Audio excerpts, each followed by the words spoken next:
Hello everyone and welcome back to Lotus Premier Education. My name is Amanda and I want to be your college tutor. Today we're going to talk about one of my favorite topics, the Common App essay, or as some people like to say, the personal statement. In this video, we're going to talk about 3 things you should absolutely not write about in your Common App essay. So let's begin. What exactly is the Common App essay? It is the essay that is the main part of your common application, which means that most of the schools that you're applying to are going to get a copy of this essay and are going to read this as a base of your application materials. So there's a lot of pressure behind the Common App essay, and students wonder, what is the thing that I should write about? Well, before we talk about what to write about, we're going to talk about 3 things absolutely not to write about. Number 1, do not write about another person.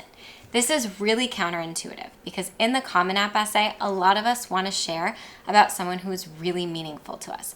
I really wanted to write an application essay about my grandfather and the importance that he had in my life. And do you know what my teacher said to me? She said, great, then they're going to want to admit your grandfather and not you. And that is the truth. If you write an essay all about somebody else, you're telling them all about somebody else, but not necessarily about you. So number 1, don't write about another person. Number 2, don't answer one of their prompts directly.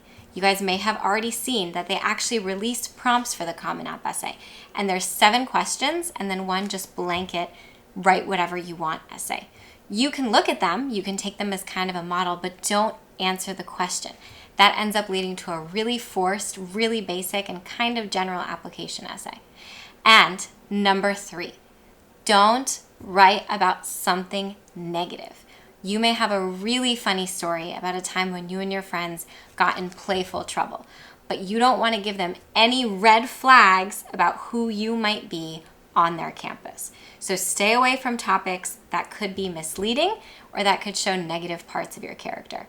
For more information about the Common App essay and the rest of your application materials, subscribe to our channel. If you guys subscribe, comment down below so we can thank you. And if you have any other questions you want us to address, send a comment down below. See you soon.